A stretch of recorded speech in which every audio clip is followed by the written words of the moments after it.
Welcome to Rishith institute. Regular current అఫైర్స్లో భాగంగా ఈరోజు ఇటీవల కాలంలో ఆగస్టు నెలలో జరిగినటువంటి ఈ 20వ తారీఖు వరకు జరిగినటువంటి మోస్ట్ ఇంపార్టెంట్ ఈవెంట్స్ మన ఎగ్జామినేషన్ పాయింట్ ఆఫ్ వ్యూలో మనం ఏ ఎగ్జామ్ రాసినప్పటికీ కూడా సెంట్రల్ లెవెల్లో కానీ స్టేట్ లెవెల్లో కానీ ఏ ఎగ్జామ్ రాసినప్పటికీ కూడా మనకు ఉపయోగపడేటటువంటి మోస్ట్ ఇంపార్టెంట్ కరెంట్ అఫైర్స్ ఈరోజు మ్యాటర్ ఆఫ్ 10 minutes ఒక 10 నిమిషాలు వాటి గురించి ఒకసారి చూద్దాం.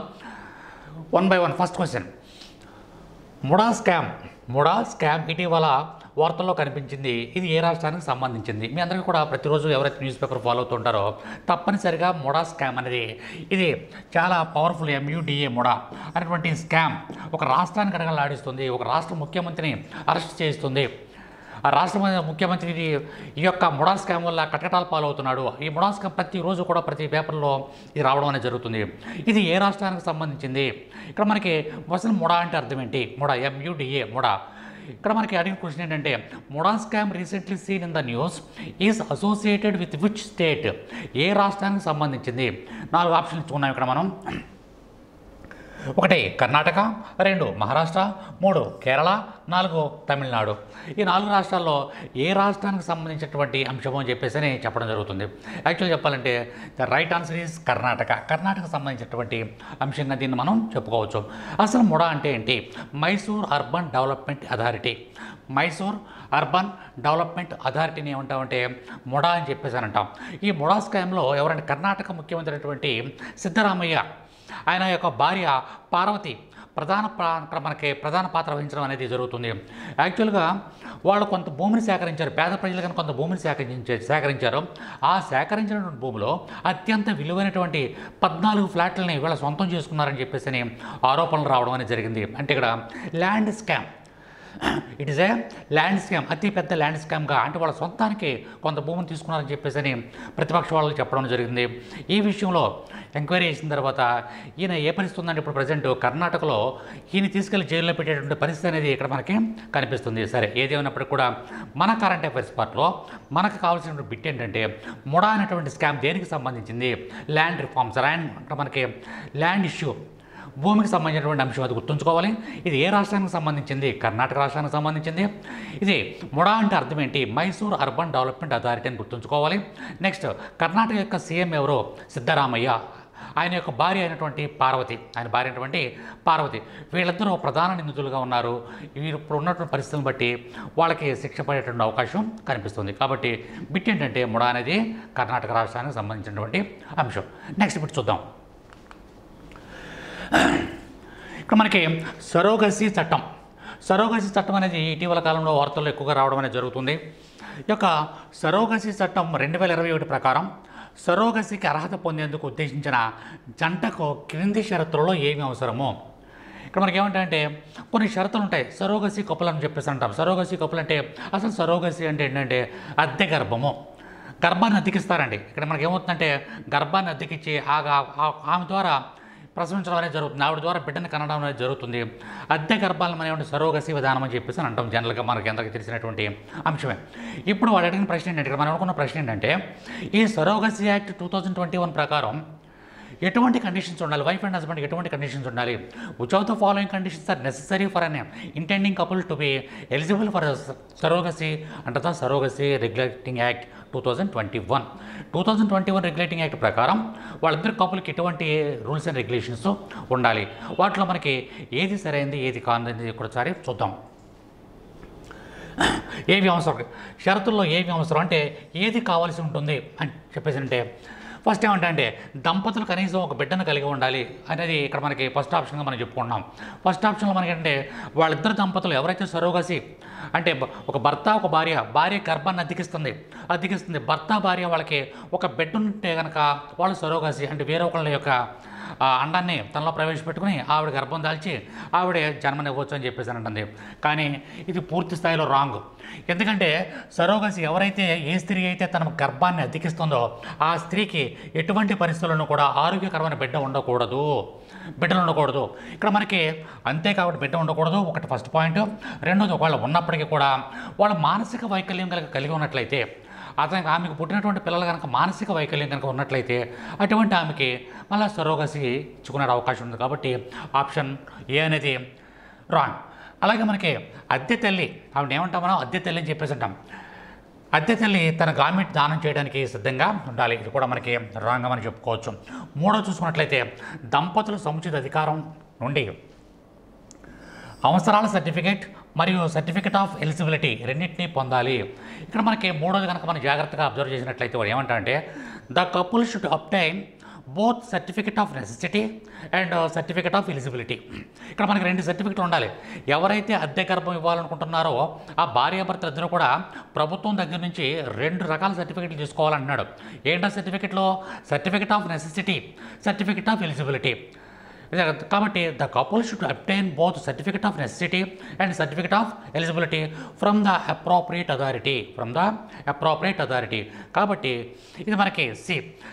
కాబట్టి సి అనేది రైట్ ఆన్సర్. నెక్స్ట్ ఏమన్నా అద్దె తల్లి అవివాహిత అయి ఉండాలి మరియు 20 నుంచి 30 సంవత్సరాల మధ్య వయసు కలిగి ఉండాలి. అవివాహిత అంటే ఇక్కడ మనకి వివాహం కానటువంటి ఆమె అన్మ్యారీడ్ అయి ఉండాలి. ఆవిడ 20 నుంచి 30 సంవత్సరాల మధ్య ఉండాలని చెప్పేసి చెప్తున్నాడు. కాబట్టి డి కూడా రాంగ్. కాబట్టి మనకి ఇచ్చిన 4 ఆప్షన్లో ద కరెక్ట్ ఆన్సర్ ఏంటంటే, ద రైట్ ఆన్సర్ ఏంటంటే, యాక్యురేట్ ఆన్సర్ ఏంటంటే దంపతులు ఇద్దరు కూడా 2 సర్టిఫికెట్లు కలిగి ఉండాలి. ఏంటంటే సర్టిఫికెట్ ఆఫ్ నెసెసిటీ అనేది, సర్టిఫికెట్ ఆఫ్ ఎలిజిబిలిటీ అని 2 సర్టిఫికెట్ ఉన్న వాళ్ళు మాత్రమే సరోగసిని ఇవ్వడానికి అవకాశం అనేది ఉంది, అద్దె గర్భం ఇవ్వడానికి అవకాశం ఉంది.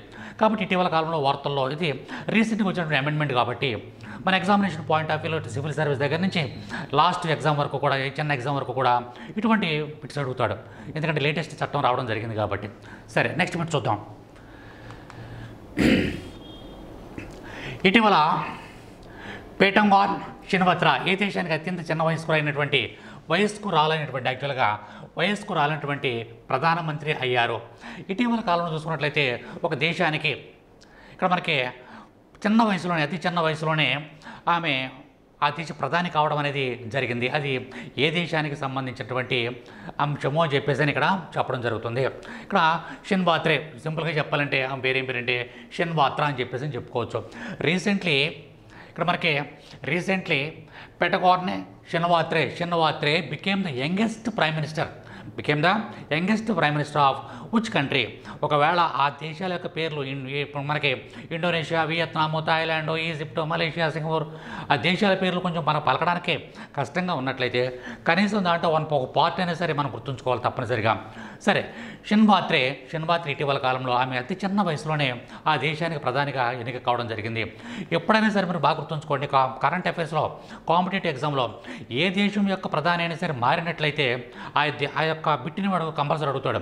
మరి ముఖ్యంగా ఒక లేడీ కనుక ఆ దేశానికి ప్రధాని అయినట్లయితే, ప్రెసిడెంట్ కానీ ప్రధానమంత్రి కానీ అయినట్లయితే తప్పనిసరిగా అడుగుతాడు, లేడీస్ అయితే మాత్రం. కాబట్టి ఇటువంటి బిట్లన్నీ కూడా మనం తప్పనిసరిగా నోట్స్ రూపంలో రాసుకోవాలి. సరే, షిన్వాత్రే ఇటీవల కాలంలో ఏ దేశానికి ప్రధానమంత్రిగా రావడం జరిగింది? 4 ఆప్షన్లు ఇచ్చుకున్నాం ఇక్కడ మనం. ఒకటి ఇండోనేషియా, రెండోది వియత్నాం, మూడోది థాయిలాండ్, నాలుగోది ఈజిప్ట్. 4 ఆప్షన్లు ఇచ్చాం. ఈ 4 ఆప్షన్లో the right answer is Thailand. తెలుగులో ఉంటారండి జనరల్గా. థాయ్ మసాజ్ అంటారు, అంటారు కాబట్టి ఇక్కడ మనకి ఏంటంటే థాయిలాండ్కి సంబంధించినటువంటి అంశం. ఈమె షిన్వాత్రా అనేటువంటి అతి చిన్న వయసులోనే ఆ దేశానికి ప్రధానమంత్రిగా పదవిని చేపట్టడం అనేది జరిగింది, గుర్తుంచుకోవాలి. మరలా చెప్తున్నాను, ఏ దేశానికి అయినప్పటికీ కూడా ఒక స్త్రీ కనుక, ఒక లేడీ కనుక ప్రధానమంత్రి అయితే ఆ బిట్ని నెంబర్ ఆఫ్ టైమ్స్ ప్రీవియస్గా అడిగాడు కాబట్టి తప్పనిసరిగా గుర్తుంచుకోండి. సరే, ఇక్కడ మనకి థాయిలాండ్ యొక్క ఇది క్యాపిటల్ ఆఫ్ థాయిలాండ్ బ్యాంకాక్ అనేది థాయిలాండ్ యొక్క క్యాపిటల్. అఫీషియల్ లాంగ్వేజ్, వాళ్ళ యొక్క అఫీషియల్ లాంగ్వేజ్ ఏంటంటే థాయ్ అనేది థాయిలాండ్ పీపుల్ యొక్క అఫీషియల్ లాంగ్వేజ్గా మనం చెప్పుకోవచ్చు. అక్కడ ఎక్కువగా ఎవరుంటారంటే 90% ఆఫ్ ది పీపుల్ బుద్ధిస్ట్. 90% ప్రజలు బౌద్ధ మతానికి చెందినటువంటి వాళ్ళు ఉంటారు థాయిలాండ్లో. మ్యాక్సిమం బౌద్ధ మతమే. థాయిలాండ్ వెళ్ళినట్లయితే థాయిలాండ్లో ఉన్నటువంటి ప్రజల్లో మ్యాక్సిమం 90% బౌద్ధ మతస్థులే ఉంటారు. ఒక 5% మాత్రం ఇస్లామీస్, 2% క్రిస్టియన్స్, మిగిలినటువంటి వాళ్ళందరూ ఉంటారు. ఇక్కడ మనకి అలా విధంగా అక్కడ కరెన్సీని బాత్ అని చెప్పేసి అంటామండి. థాయిలాండ్ యొక్క కరెన్సీని ఏమంటామంటే బాత్.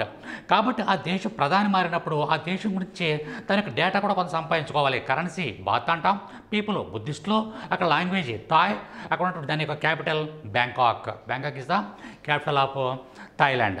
కాబట్టి ఇటువంటి బిట్లు కూడా మనకి ఎగ్జామ్లో అడుగుతున్నాడు, తప్పనిసరిగా గుర్తుంచుకోండి. నెక్స్ట్ బిట్కి వెళ్దాం.